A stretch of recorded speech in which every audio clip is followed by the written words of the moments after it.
کی ہے اس کو بھی دیکھ لے گا اور انکار نہیں کر پائے گا۔ اتنا مدلل، اتنا کمپریہنسو وہ ریکارڈ ہوگا، کسی انسان کی یہ جرت نہیں ہوگی، اگر کوئی ہینکی پھینکی کرنے کی کوشش بھی کرے گا تو سارے کا سارا ریکارڈ اس کے سامنے ہوگا کہ آؤ جناب۔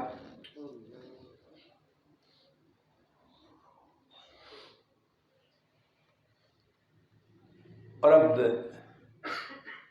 فرمایا کہ اس انسان کو اس کے نام اعمال کے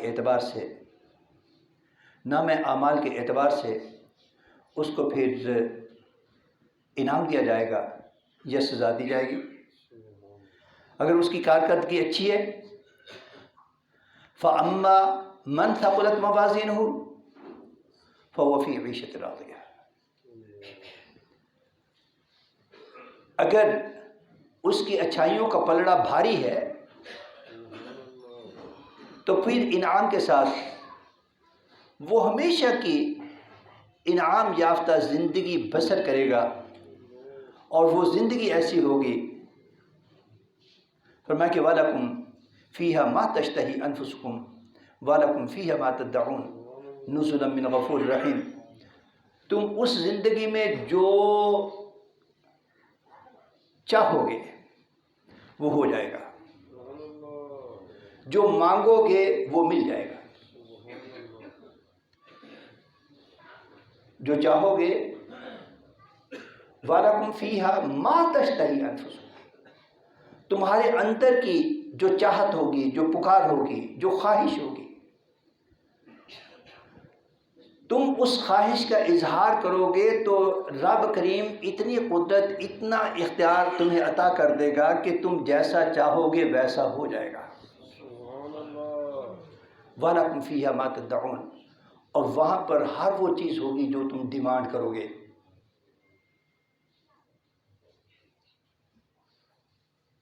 یہ نہ سمجھنا یہ کوئی نعوذ باللہ من ذالک ایرے غیرے کی بات ہے۔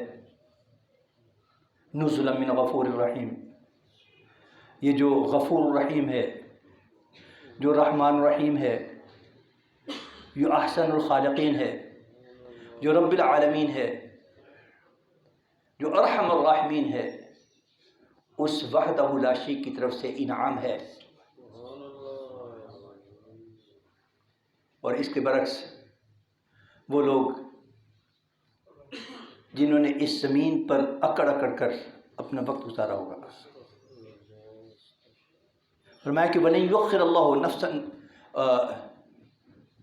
إِنَّكَ لَن تَخْرِقَ الْأَرْضَ وَلَن تَبْلُغَ الْجِبَالَ طُولًا۔ اے زمین پر اکڑ اکڑ کر چلنے والے، زمین پر اکڑ اکڑ کر چلنے والے، اس بات کو ذہن میں رکھ، تو اپنے بوجھ سے نہ تو زمین کو پھاڑ سکتا ہے، نہ ہی اکڑ کر چلنے سے تیرا قد پہاڑوں کی بلندیوں کو چھو سکتا ہے۔ تو کیا ہے؟ یہ ٹھیک ہے کہ ہم نے تمہیں اشرف المخلوقات بنایا ہے تو ہماری بندگی میں رہ، خود سے فن خانہ بن، خود سے فن خانہ بن، اپنے معاملات کو اپنے رب کی رضا کے تابع رکھ، اور یہ ذہن میں رکھ کہ وہ جب چاہے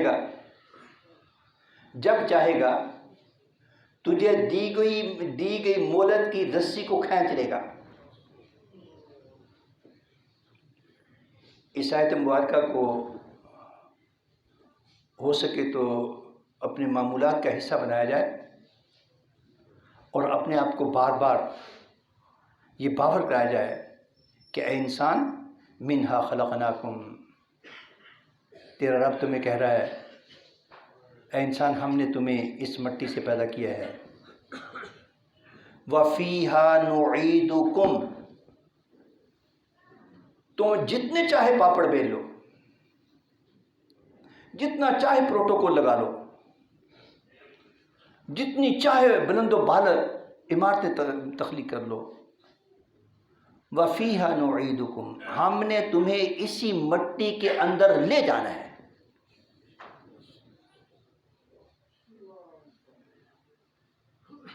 اور یہ ہماری حکمت کے تحت ہے، یہ ہماری حکمت ہے، ہمارا اپنا فیصلہ ہے. اور پھر جب ہماری حکمت اور ہمارا فیصلہ ہوگا، وَمِنْهَا نُخْرِجُكُمْ تَارَةً أُخْرَىٰ، ہم تمہیں پھر اسی مٹی سے دوبارہ پیدا کریں گے، دوبارہ پیدا کریں گے. لیکن اس وقت تمہیں مہلت عمل میسر نہیں ہوگی.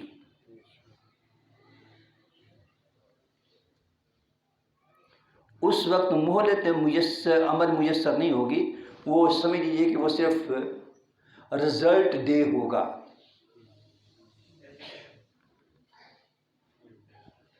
اس میں سب کو اکٹھا کر کے رزلٹ ڈکلیئر کیا جائے گا. رب کی ہمارے حال پر رحم فرمائے، ہمیں اپنی رضا اور اپنے محبوب کریم علیہ الصلوۃ والتسلیم کی اتباع پر چلنا آسان، مرغوب اور محبوب بنا دے. بڑا کریم ہے، بڑا رحیم ہے، بڑا مہربان ہے. اس نے ہمیں کھول کھول کر بیان کر دیا ہے کہ لوگوں تمہارے لیے اچھا کیا ہے اس کو اختیار کرو، تمہارے لیے برا کیا ہے اس کو چھوڑ دو. 1,24,000 انبیاء و مرسلین اسی راہ پر بھیجے کہ رب کریم کی اس پیاری مخلوق کو بتائیں حلال کیا ہے، حرام کیا ہے، جائز کیا ہے، ناجائز کیا ہے، اچھا کیا ہے، برا کیا ہے. اور سب سے آخر پر پھر اپنے پیارے لاڈلے راج دلارے سید الاولین والآخرین خاتم النبیین رحمت للعالمین کو مبعوث فرمایا. اور یہ بھی فرما دیا لقد کان لکم فی رسول اللہ اسوۃ حسنہ، تمہارے لیے نبی رحمت صلی اللہ علیہ وسلم کی حیات طیبہ میں بہترین ماڈل ہے. پہلے اگر تم کہتے تھے نا ہمیں پتہ نہ تھا، اب تم جو چاہو معلوم کر سکتے ہو، جو چاہو معلوم کر سکتے ہو. اور اہل تحقیق اس بات پر متفق ہیں کہ اس نیلے آسمان کی چھت تلے کوئی اور انسان ایسا نہیں ہے جس کے حالات زندگی کو ایسے محفوظ کیا گیا ہو جیسا کہ نبی اکرم صلی اللہ علیہ وسلم کی حالات زندگی کو محفوظ کیا گیا ہے. اور صرف حضرت محمد صلی اللہ علیہ وسلم کی ذات والا صفات ہے جن کے بارے میں ہم چاہیں تو سب کچھ جان سکتے ہیں. کوئی اور شخص ایسا نہیں ہے، کسی قوم کا کوئی لیڈر نہیں ہے، کسی قوم کا کوئی آئیڈیل نہیں ہے جس کے بارے میں چند باتوں سے زیادہ ہم جان سکیں. محمد صلی اللہ علیہ وسلم وہ شخصیت ہیں we can know each and everything about ہم صلی اللہ علیہ وسلم، ہر چیز جان سکتے ہیں. سو مچ سو کہ ان کی پرائیویٹ لائف تک کو جان سکتے ہیں.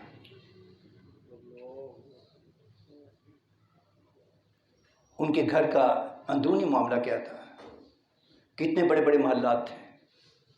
اللہ اکبر. ہاں، جن کے اشاروں سے سورج اور چاند اپنی حرکتیں بدل دیں.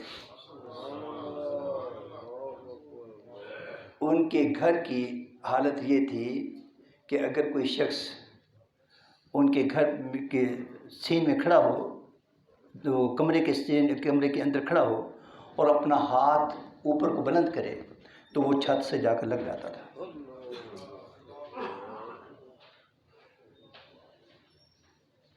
اور اگر زیادہ پیر پسار کر سونے کی کوشش کرے تو اس کے پاؤں وہ دوسری دیوار پر لگ جاتے تھے. کیسے کھاتے تھے اور کیا کھاتے تھے، کیسے پیتے تھے اور کیا پیتے تھے، کس چیز کو جائز رکھا، کس چیز کو ناجائز رکھا. اور فرمایا اللہ اکبر، لوگوں سن لو، انما بعثت لاتمم مکارم الاخلاق. وکما قال صلی اللہ علیہ وسلم انما بعثت لاتمم حسن الاخلاق. یہ سب کچھ جو کچھ دیکھ رہے ہو،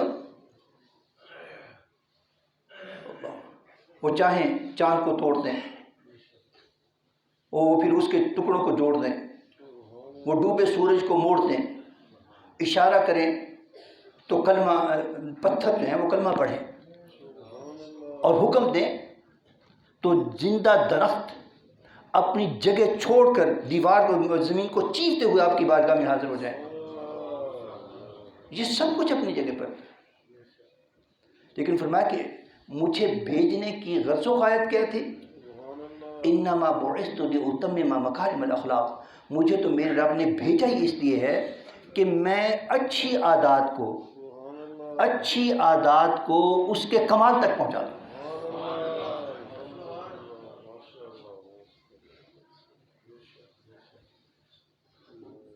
اچھی عادات میں شامل ہے کہ رب کے ساتھ شرک نہیں کرنا ہے. ان الشرک لظلم عظیم. اچھی عادات میں شامل ہے نبی اکرم صلی اللہ علیہ وسلم اعلان نبوت سے پہلے ہی صادق و امین تھے. اپنے پیروکاروں کو بھی بتایا کہ کم نہیں تولنا، جھوٹ نہیں بولنا، ملاوٹ نہیں کرنی، بے ایمانی نہیں کرنی، ہیرا پھیری نہیں کرنی، بڑوں کا ادب کرنا ہے، چھوٹوں سے پیار کرنا ہے. اور مسلمانوں کو بتایا کہ سن لو کہ المسلمون کالجسد واحد. مسلمان تو ایک جسم کی مانند ہوتے ہیں. اور فرمایا کہ جسم کی کسی ایک حصے میں تکلیف پہنچے نا تو پورا جسم اس کو محسوس کرتا ہے. اور پتہ نہیں آج ہم کیسے مسلمان ہیں اور کیسے ہمارے جسم ہیں. ایک حصے میں مسلمانوں کے ساتھ کتنا ظلم و ستم ہو رہا ہوتا ہے، اور دوسری طرف کیسے گل چھترے اڑائے جاتے ہیں. رب کریم ہماری غلطیاں کوتاہیاں ہمیں معاف کرتے ہیں. وآخر دعوانا الحمدللہ.